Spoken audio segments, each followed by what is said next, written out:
చర్చలోకి తిరిగి స్వాగతం. డాక్టర్ శంకర్ గారు, మనం సమూహాలుగా ఉంటున్నాం, స్కూల్లో ఉంటున్నాం, బస్సుల్లో ఉంటున్నాం, ఫ్లాట్స్లో ఉంటున్నాం, రైల్లో ప్రయాణం చేస్తున్నాం, మార్కెట్లోకి వెళ్తున్నాం.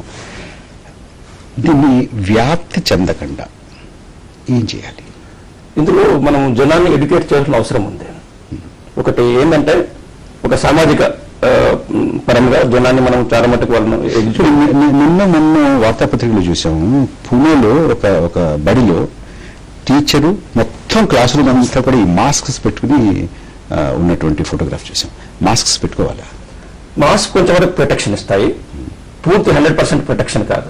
ఎందుకంటే ఎవరు అసలు నిజంగా అందరూ మాస్క్స్ పెట్టుకోవాలి అని అంటే అన్ని మాస్క్ ఉన్నాయా అంటే కాదు. ఏదైతే ఇంటెన్సిటీ ఎక్కువ ఉంటుంది, పునాలో ఉందనుకోండి, పునాలో అక్కడ కొంచెం అక్కడ స్ప్రెడ్ అవుతుంది, విమెన్ టు విమెన్ స్ప్రెడ్ ఉంది కొంచెం అక్కడ. అటువంటి ప్రాంతాల్లో స్కూల్స్ కొన్ని రోజులు క్లోజ్ చేయడము, తర్వాత మాస్క్స్ పెట్టుకోవడంలో తప్పలేదు. మొత్తం దేశం అంతా పెట్టుకోవడం అనడం లేదు. ఎక్కడైతే ఇంటెన్సిటీ ఎక్కువ ఉందో, ఎక్కడైతే కేసెస్ డిటెక్షన్ ఎక్కడ అవుతుందో అక్కడ ఐసోలేషన్ తర్వాత చేయడం ఒకటి, తర్వాత గ్రూపులుగా మనం ఉండవలసిన అవసరం ఉంటుంది. అటువంటి టైంలో మాస్క్ పెట్టుకోవడంలో కానివ్వండి, చిన్నపిల్లలు స్కూల్స్ ఎవరైతే జలుబు పీక్ లెవెల్ ఉన్నప్పుడు స్కూల్స్ కూడా కొంచెం ఎన్ని రోజులు క్లోజ్ చేయలేదు, ఆ పిల్లల్ని స్కూల్కి రాకుండా చూసుకోవడం కూడా ఎన్ని రోజులు ఇంటెన్సిటీ ఉన్నప్పుడు అందులో తప్పేం లేదండి. ఇక్కడ ప్రాబ్లం ఏమొస్తుందంటే అన్ని సిమ్టమ్స్ సైన్స్ ఆర్డినరీ ఫ్లూ లాగా ఉంటాయి. ఇప్పుడు జరిగిన మరణాలు ఏవైతే మన పునలో ఏదైతే ఉందో న్యూమోనియా రావడం, లంగ్ ఇన్ఫెక్షన్ వచ్చి లంగ్ చనిపోయింది అమ్మాయి. ఇప్పుడు అక్కడ పనిచేసే డాక్టర్లకు ఆమె న్యూమోనియా ఆర్డినరీ ఫ్లూ వల్ల కూడా న్యూమోనియా రావచ్చు, దీని వల్ల కూడా న్యూమోనియా రావచ్చు. పూణేలో డాక్టర్లు కూడా వచ్చింది, డాక్టర్లు కూడా రావచ్చు. అటువంటి టైంలో ఏంటంటే మరణాలు కాకుండా చూసుకోవాల్సిన బాధ్యత ఇప్పుడు మన ప్రభుత్వాలపై ఉంది. దీని గురించి చాలా చర్యలు తీసుకోవాల్సిన అవసరం ఉంది. ఒకటి, జనాన్ని ఎడ్యుకేట్ చేయడము, భయాలు పాలన అవసరం లేదు. తర్వాత స్క్రీనింగ్ జరుగుతుంది, సెంటర్స్ ఏర్పాటు చేయడం. ఇప్పుడు హైదరాబాద్ లో ఉన్నాయి, 3 సిటీస్ ఉన్నాయి. ఇప్పుడు డిస్ట్రిక్ట్ వస్తే వాళ్ళకి ఏం తెలియదు కదా, డిస్ట్రిక్ట్ లో వాళ్ళకి ఏం చేయాలి, వాళ్ళకు కూడా స్క్రీనింగ్ గురించి కావాలి. తర్వాత ఇప్పుడు ప్రైవేట్ హాస్పిటల్స్ ఎక్కడైతే ల్యాబ్ ఫెసిలిటీస్ వాళ్ళకు కెపాసిటీ ఉంది, ప్రైవేట్ హాస్పిటల్స్ వచ్చాయి, నిన్న వచ్చాయి, మేము చేయగలుగుతామని preliminary test, not final diagnostic test, వాళ్ళకు కూడా మనం పర్మిషన్ ఇవ్వాల్సిన అవసరం ఉంది. డ్రగ్ అవైలబిలిటీ ఎవరైతే ప్రైవేట్ హాస్పిటల్స్ వార్డ్స్ పెట్టి, ఈ స్వైన్ ఫ్లూకి సంబంధించిన వార్డ్స్ పెట్టి ట్రీట్మెంట్ ఇవ్వగల కెపాసిటీ ఉన్న వాళ్ళకు కూడా స్వైన్ ఫ్లూ సప్లై చేయాల్సిన అవసరం కూడా ఉంది. తర్వాత మెయిన్గా ప్రభుత్వం కర్తవ్యం ఏంటంటే మరణాలు సంభవించకుండా చూసుకోవాల్సిన బాధ్యత. ఎందుకంటే నిమనైటిస్ వల్ల వచ్చేదానికి ఇప్పుడు డిస్ట్రిక్ట్ వచ్చింది అనుకోండి, మనం డయాగ్నోస్ చేశాం, అక్కడ వెంటిలేటర్స్ లేవు, ఇప్పుడు అంటే తరలించాలి అన్నట్టు. శివనారాయణ, ఒకటి ఇది పెద్దగా ఆందోళన చెందాల్సినటువంటి విషయం కాదు అనుకోవడమే ప్రమాదమే. అయితే ఇది చాలా ఆందోళన చెందాల్సిన విషయం అని అంటే చాలా మంది దీన్ని పెద్ద వ్యాపారంగా చేసేసుకోవడానికి కూడా చాలా సిద్ధంగా ఉన్నారు. అంటే ఒక సమతుల్యత ఎలా తీసుకురావాలి? ఈ మరణాలు సంభవించకూడదు, మరణాలు సంభవించకుండా జాగ్రత్తలు తీసుకోవాలి, ఒప్పుకున్నాం. అయితే ఇది చాలా అంటే ఒక పానిక్ సిచ్యువేషన్ కింద క్రియేట్ చేయడం మాత్రం కూడా మంచిది కాదు. సో దీనికి చేయాల్సిన గవర్నమెంట్ తీసుకోవాల్సిన చాలా ముఖ్యమైన బాధ్యత ఉంది. ఇప్పుడు మనకి చికెన్ గున్యా వచ్చింది, డెంగ్యూ వచ్చింది, వైరస్ సంబంధించింది. అప్పుడు అడిగాం వైరల్ ల్యాబ్ ఏది, ఇట్లా ఇంకొక వైరస్ వచ్చింది, ఇంకొక వైరస్ వస్తుంది ఏది, రేపు కలరా వస్తుంది ఏది, ఓ ప్లేగ్ వస్తుంది ఏది. డాక్టర్ శంకర్ గారు ల్యాబ్ కావాలి ఉద్యమం చేశారు. మనం ఏదైనా వచ్చినప్పుడు జనాలకు కంటితో తుడుపు చర్య తప్పితే నిజమైన పక్కడబందిగా ఒక ప్రణాళిక, ఇది ఒక రోజు వచ్చింది కాదు, రేపు రాబోయేది కాదు, ప్రతి సంవత్సరం రాబోతుంది. మన గతంలో ఉన్నటువంటి సమస్యల నుంచి మనం నేర్చుకున్నటువంటి పాఠాలు ఏంటి? ఏమీ లేదు. అంటే ఒక మంచి వైరాలజీ ల్యాబ్ పెట్టుకునే స్థితిలో మనం లేము. ఎందుకు లేదండి? 1000 కోట్లు, 1000 కోట్ల రూపాయల సంబంధించి మీరు జనాలకు ఊరికి కార్పొరేట్ హాస్పిటల్కి పంచుతున్నప్పుడు ఒక గవర్నమెంట్ హాస్పిటల్లో ఏదైనా చేశారా? ఒక ల్యాబ్ చేయగలుగుతున్నారా? గవర్నమెంట్ హాస్పిటల్ బాధ్యత లేదా? మీరు చెప్పినట్టు ప్రైవేట్ చేతుల్లో పెడుతున్నారు. ఇది ఎన్ని అక్రమాలు జరుగుతున్నాయి రోజు పేపర్లో చూస్తున్నాం. ఈ గవర్నమెంట్ హాస్పిటల్ ఎక్కడైనా జరిగినాయా? గవర్నమెంట్ హాస్పిటల్లో తక్కువ డబ్బుతో కొన్ని 100 దీనికంటే 10 రెట్లు 20 రెట్లు సేవ చేస్తున్నాయి. గవర్నమెంట్ హాస్పిటల్స్ ఎందుకు పెర్ఫార్మెన్స్ బాగాలేదంటే ఇప్పుడు మనం ఇది వ్యాప్తి చెందకుండా ఏం చేయాలని దాని మీద నిర్దిష్టమైనటువంటి ఒక కుటుంబం ఉంది. కుటుంబం ఏం చేయాలి, బడి ఏం చేయాలి, ఆసుపత్రి ఏం చేయాలి, ప్రభుత్వం ఏం చేయాలి? నా ఒపీనియన్ అయితే దీన్ని ఎవరు ఏమీ చేయలేరు. ఎందుకంటే అది గాలితో సంబంధించేటువంటి వ్యాధి. ఇది ఒకరి నుంచి పీల్చినప్పుడు మనం పీల్చినట్టు ఏమొస్తే మనకు తెలియదు. రెండోది మాస్కులు చెప్పిన విషయాలు ఏంటంటే నేను అడిగాను కూడా చాలా మందిని, ఇది పుక్కు ప్రకారం అయితే 10 మైక్రాన్స్ ఉంటుంది కొంచెం పార్టికల్, దాన్ని ఫోమెట్స్ అంటాం. మనం ముట్టుకునే వస్తువుల ద్వారా కానీ వచ్చేదాని కానీ మనం పెట్టుకున్నటువంటి కవర్ ఎంత మైక్రాన్స్ ఆపుతుంది అనేది ఇంతవరకు ఎక్కడ స్పెసిఫికేషన్ లేదు.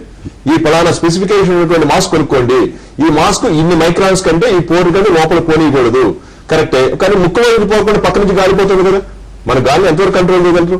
ఏ గవర్నమెంట్ చేయగలుగుతారు? మనకంటే ఎంతో అభివృద్ధి చెందిన దేశాల్లో కూడా వాళ్ళు ఆపలేకపోయారు. పరిశుభ్రత లేదు, పరిసరాల పరిశుభ్రత లేదు, జనానికి పోషకాహారాలు లేవు, పోషకాహారాలు మీరు చెప్తున్నవన్నీ కూడా మనల్ని ఈ రోజు నుంచి దశాబ్దాలుగా పట్టి పీడిస్తున్నటువంటి ముందు కూడా. కానీ ఇప్పుడు ఏం చేయాలి? ఇప్పటికిప్పుడు ఏం చేయాలంటే, నాకు ఉన్న నాలెడ్జ్ ప్రకారం ఏదైనా జ్వర లక్షణాలు ఉన్న వాళ్ళని వెంటనే ఒక మంచి, మీరు చెప్పినట్టుగా ల్యాబ్ కి వాళ్ళు ఇవ్వటము. రెండోది, వాళ్ళు బీద వాళ్ళు ఉంటారు, నేను గమనించాను, వాళ్ళు కరెక్ట్ గా వాళ్ళు పని మానేస్తారు. వీళ్ళు మీరు తీసుకెళ్లి ఒక హాస్పిటల్లో పడుకోబెడతాం అంటారు. ఆ పడుకోబెట్టినప్పుడు ఎన్ని రోజులు బయటకు వెళ్తారో తెలియదు. మీ ప్రొసీజర్ లోపల పెడతారు. వాడు రోజు పనికి వెళ్తేనే డబ్బులు వస్తాయి, తిండి దొరుకుతుంది. ఏం చేయాలంటే తప్పనిసరిగా కాంపెన్సేషన్ గా ఇమ్మీడియట్ గా ఫ్యామిలీకి ఎంతో కొంత బియ్యము, పప్పు, నూనె లాంటివి ఇవ్వాలి. ఇప్పుడు అందరికీ బీద వాళ్ళు చాలా మంది ఎఫెక్ట్ అయ్యే వాళ్ళు, ఎందుకంటే వాళ్ళ దగ్గర రోగ నిరోధక శక్తి తక్కువ ఉంటుంది. వాళ్ళు బతికే ప్రదేశాలన్నీ కూడా చాలా ఎక్కువ మురికితో ఉంటాయి, తాగే నీళ్ళన్నీ కూడా మురికితో ఉండి చనిపోతూ ఉంటారు. ఒక క్షణం, డాక్టర్ విజయభాస్కర్ గారు, పిల్లలకు రాకుండా ముఖ్యంగా బడుల్లో, కాలేజీల్లో ఏం చేయాలి? ఫ్లూ అంటే మరి ముఖ్యంగా ఇది అంటువ్యాధి, హైలీ కంటేజియస్ డిజీజ్ అనమాట. అంటే ఇప్పుడు దగ్గినప్పుడు అయితేనేమి, తుమ్మినప్పుడు అయితేనేమి ఆ తుంపరలో ఆ వైరస్ కణాలు ఉంటాయన్నమాట. సో పిల్లలకి మామూలుగా జలుబుతూ ఉన్నప్పుడు మనం అడపదలుపు దగ్గర మనకేం problem. But swine flu virus అయితే ఏమంటే ఇతరుల పిల్లలకు సోకే, అంటే మిగతా పిల్లలకు, బడిలో ఉన్న పిల్లలకి అందరికీ సోకేటువంటి ఆస్కారం ఉంటుందన్నమాట. అది పిల్లలకే కాదు, ఈవెన్ పెద్దల్లో కూడా ఈ తత్వం అయితే ఉంది. తుమ్మినప్పుడు లేదు దగ్గినప్పుడు వచ్చినటువంటి తుంపర ఈవెన్ సర్ఫేసెస్ మీద, అంటే ఏదైనా టేబుల్ డెస్క్ మీద పడ్డది, లేదంటే మన కిచెన్ టేబుల్ మీద పడ్డది, లేదు బాత్రూమ్ లో టాయిలెట్స్ మన పైప్స్ మీద పడ్డది, బట్టల మీద పడ్డప్పుడు కూడా ఆ వైరస్ అనేది ఉంటుంది. ఆ వైరస్ ని మనం ఏమంటే ఒక్కొక్కప్పుడు చేతులకు తగిలించుకొని అది ముక్కు దగ్గర కానీ, కళ్ళ దగ్గర కానీ, నోటి దగ్గర పెట్టుకున్నప్పుడు ఆ వైరస్ మన శరీరంలోకి ప్రవేశిస్తుంది అనమాట. సో అది అందువల్ల ఏమంటే హైలీ కంటేజియస్ అంటువ్యాధి అనమాట.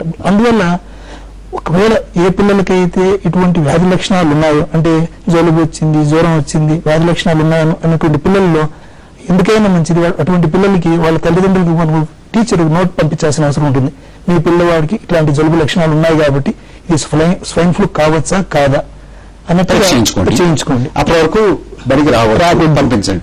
ఎందుకంటే ఇప్పుడు ప్రపంచంలో కూడా ఒక రకమైనటువంటి అండర్స్టాండింగ్ వచ్చింది. ఏమంటే ఈ తరుణంలో జ్వరం ఉన్న పిల్లల్ని 24 hours వరకు, వాళ్ళ జ్వరం తగ్గనంత వరకు స్కూల్కి తిరిగి పంపించకూడదు అనేటువంటి జనరల్ కాన్సెప్ట్ అంటారు. ఎందుకంటే పిల్లల్లో కొద్దిగా వాళ్ళ యొక్క రోగనిరోధక శక్తి అనేది చాలా తక్కువగా ఉంటుంది. డాక్టర్ శంకర్ గారు, మీరు ఇచ్చేటువంటి సూచన ఏమిటి, సలహా ఏమిటి? మొదటి సూచన ఏంటంటే, దీన్ని హైప్ చేసి భయానందనలు కలిగించకండి. That is first thing. ఏదో మహమ్మారి వస్తుంది మొత్తం, ఇది ఆర్డినరీ ఫ్లూ లాగానే తగు జాగ్రత్తలు తీసుకోవాల్సిన అవసరం ఉంది. తగు జాగ్రత్తలు సామాజిక పరంగా కానివ్వండి, మన గవర్నమెంట్ పరంగా కానివ్వండి, ఈవెన్ ప్రైవేట్ హాస్పిటల్స్ ఇన్వాల్వ్ అయ్యి అందరినీ ఎడ్యుకేట్ చేసి తీసుకోవాల్సిన అవసరం ఉంది. నా మెయిన్ ప్రయారిటీ ఏంటంటే, ఈ స్వైన్ ఫ్లూ వలన మరణాలు సంభవించవద్దు. ఒకవేళ కాంప్లికేషన్ వస్తే హాస్పిటల్ వలన ఎక్కడైతే ఇప్పుడున్న వెంటిలేటర్స్ మనం పెట్టలేము, వీటి గురించి డెడికేటెడ్ వార్డ్స్ తయారు చేయాలి. ప్రైవేట్ హాస్పిటల్ కానివ్వండి, ఇప్పుడు మన దగ్గర ఉన్న సెంటర్స్ లో కానివ్వండి, డెడికేటెడ్ వార్డ్స్ తయారు చేసి స్వైన్ ఫ్లూ సంబంధించిన వాళ్ళను అడ్మిట్ చేసి సాధ్యమైనంత వరకు ఎర్లీ డిటెక్షన్ చేసి, ర్యాపిడ్ టెస్ట్స్ వచ్చాయి, ఫైనల్ డయాగ్నోసిస్ వెయిట్ చేయకుండా ఎర్లీ డిటెక్షన్ వచ్చి, ఒకవేళ ఈ సింటమ్స్ డిస్ట్రిక్ట్ లో ఎక్కడ అవపడ్డా కూడా అక్కడ నోడల్ సెంటర్స్ పెట్టి, అంటే చర్యలు వెంటనే తీసుకోవాల్సిన అవసరం. మన సమయం మించిపోయింది. డాక్టర్ విజయభాస్కర్ గారు, శివనారాయణ గారు, డాక్టర్ శంకర్ గారు మా స్టూడియోకి వచ్చి మీరు చాలా విలువైనటువంటి సలహాలు ఇచ్చారు, చాలా ప్రయోజనకరమైనటువంటి సలహాలు ఇచ్చారు. మీ అందరికీ కృతజ్ఞతలు. నమస్తే ఆంధ్రప్రదేశ్.